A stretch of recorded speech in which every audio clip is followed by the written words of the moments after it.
Olá, nesse vídeo eu vou fazer a apresentação do algoritmo SHA-3. O SHA-3 é um algoritmo de hash criptográfico adotado pelo NIST, Instituto Nacional de Padrões e Tecnologia dos Estados Unidos, e complementa o SHA-2, que é o seu antecessor. O SHA-3 é uma aplicação da função keccak, usando parâmetros específicos dessa função. Essa função foi criada pelos autores Guido Bertoni, Rohan Demmen, Michael Peters e Gilles van Aar. Eles foram os vencedores da competição do NIST e o keccak foi escolhido como algoritmo para implementar o SHA-3. Aqui nós vemos a fórmula principal do keccak, onde se vê o uso da fórmula da função esponja e a aplicação da função keccak-p. Nós vamos ver essas funções em mais detalhes.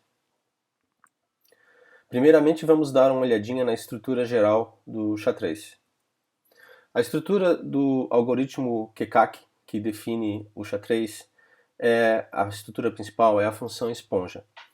A função esponja, ela basicamente é a estrutura que gera toda a execução do valor de hash do SHA-3. A função esponja tem basicamente duas fases. Na primeira fase, ocorre o que se chama de absorção, onde os blocos da mensagem de entrada são absorvidos pela função, que vai gerar estados durante a absorção.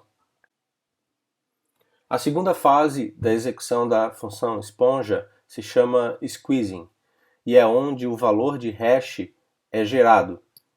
Aqui no diagrama é possível verificar que o valor de hash é a saída da função, se chama z aqui, e ele é gerado a partir da função.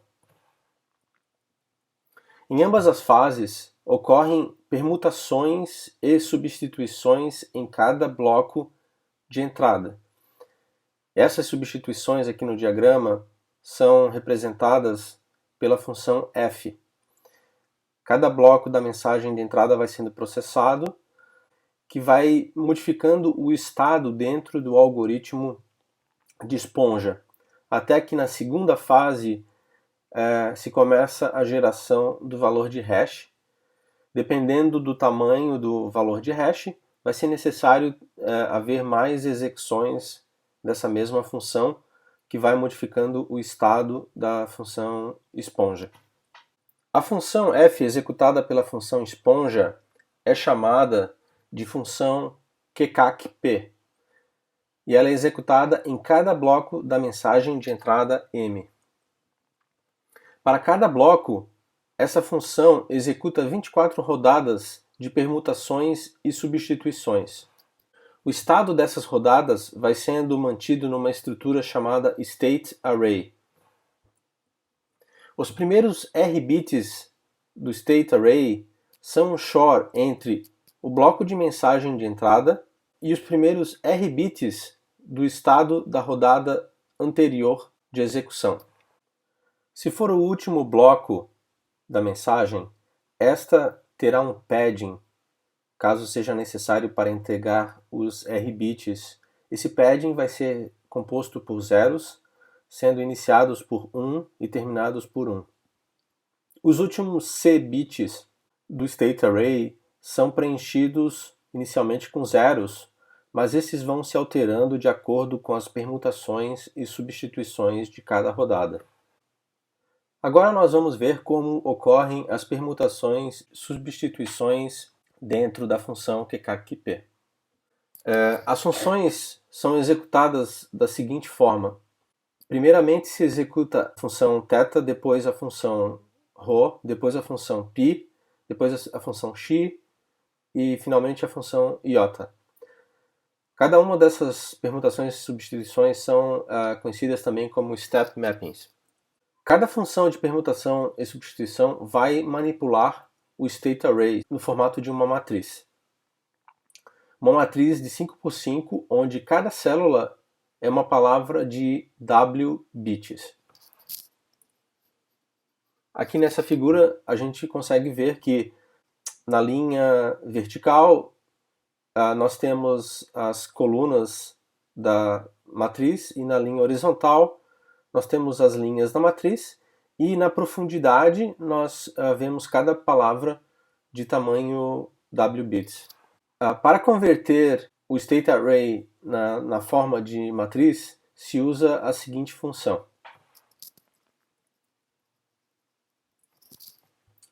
A função θ é uma função de substituição que vai utilizar os bits das colunas anteriores e das colunas posteriores, além dos bits da célula sendo substituída.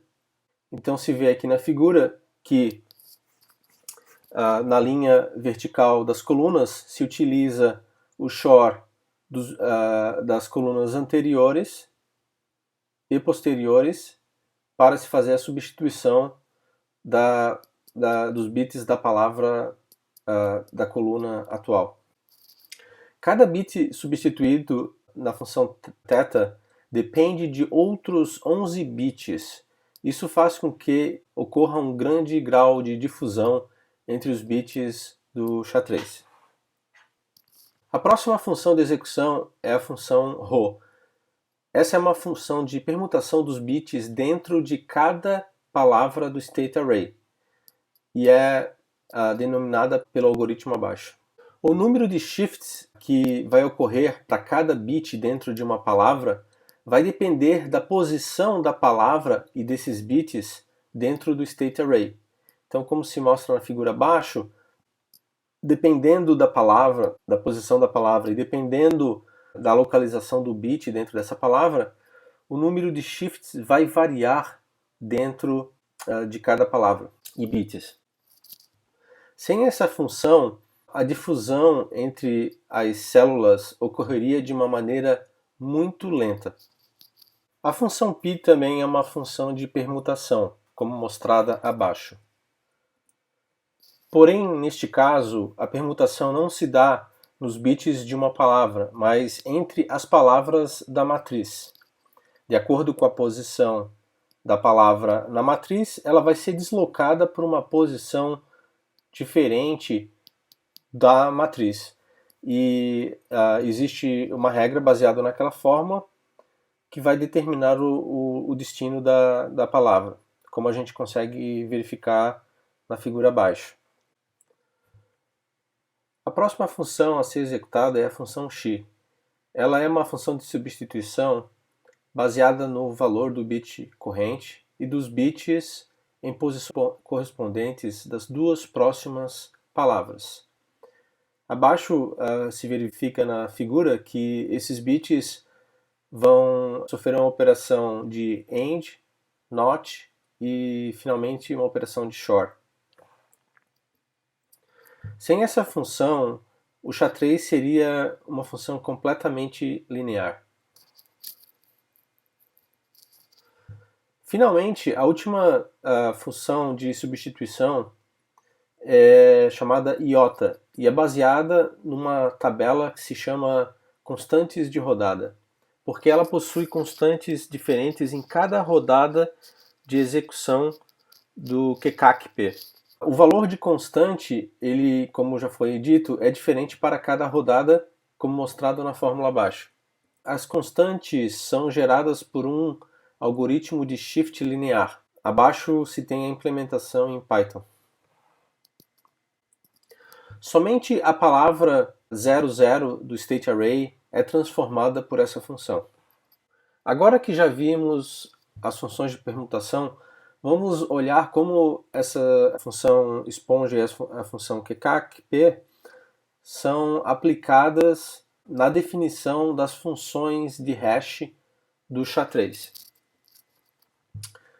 A primeira função de hash do SHA-3 vai definir um hash de 224 bits.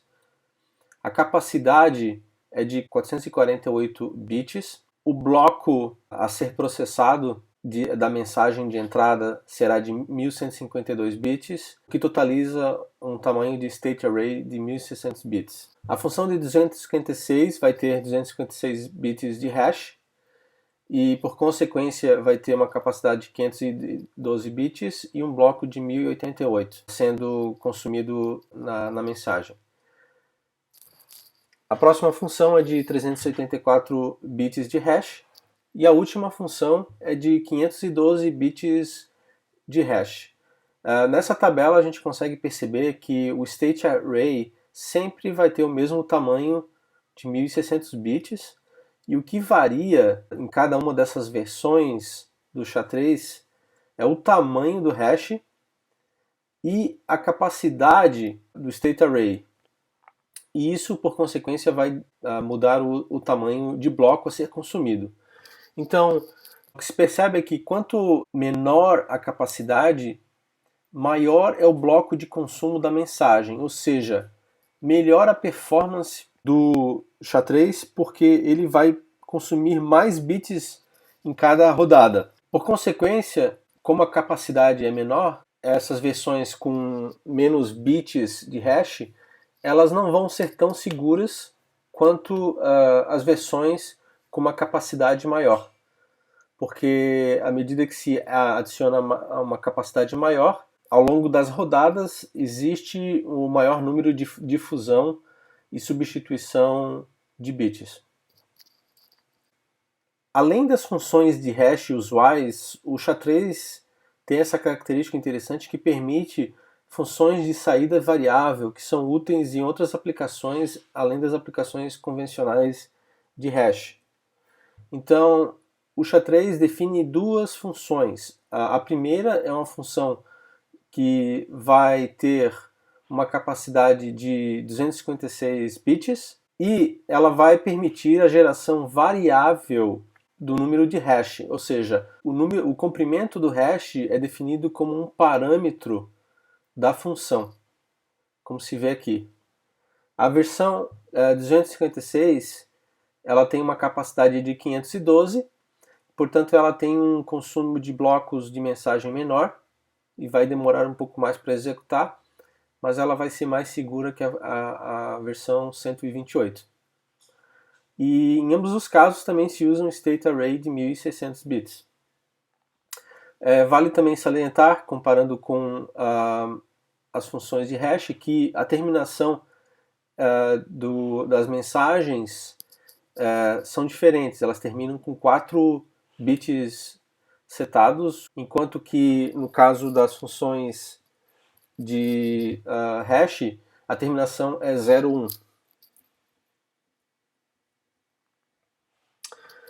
Agora a gente vai dar uma olhadinha nos benefícios que o SHA-3 traz em comparação a outros algoritmos de hash e ao SHA-2, que ele complementa.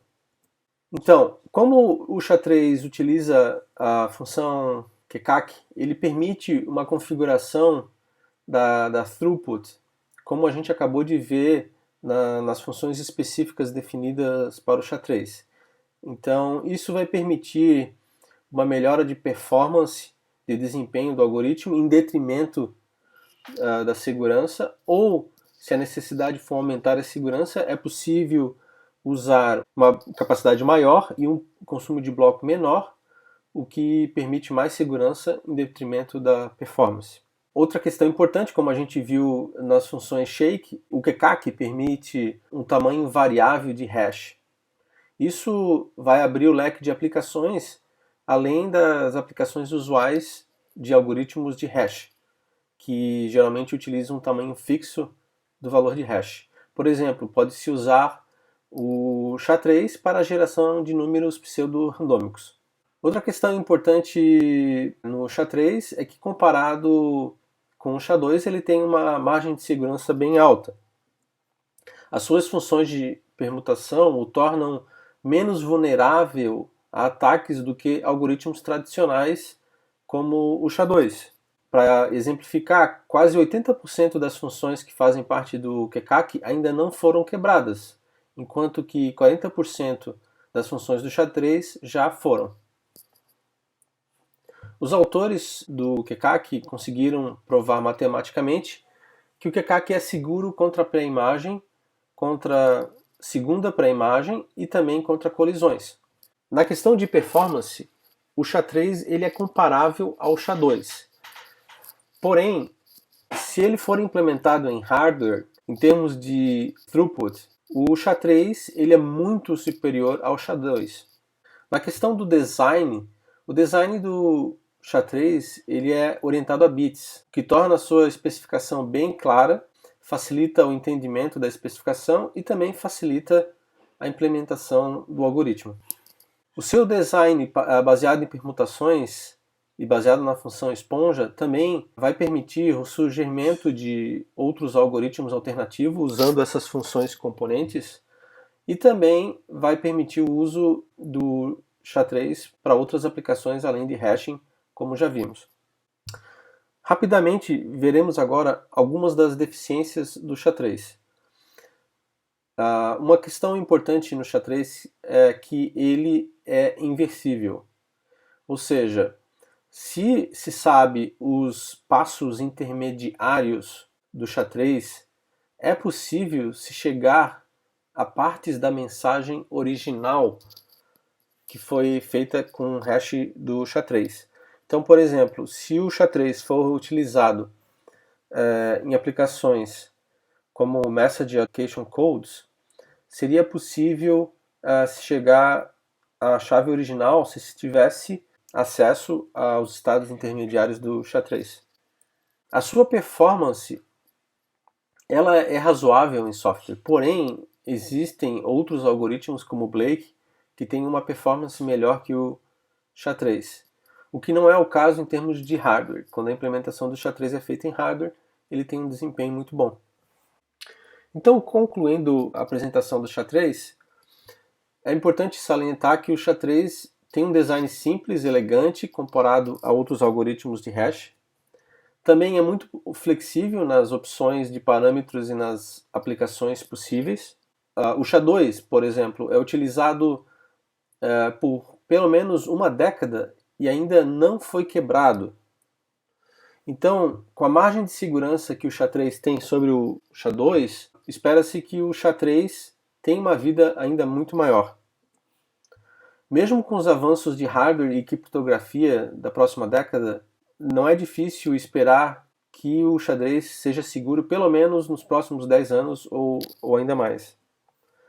Seria interessante também ver o resultado de outros trabalhos de pesquisa e criptoanálise que vão acontecer nos próximos anos para verificar se o desempenho do SHA-3 continua sendo dentro do nível esperado e outras aplicações possíveis.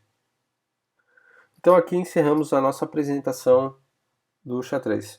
Obrigado.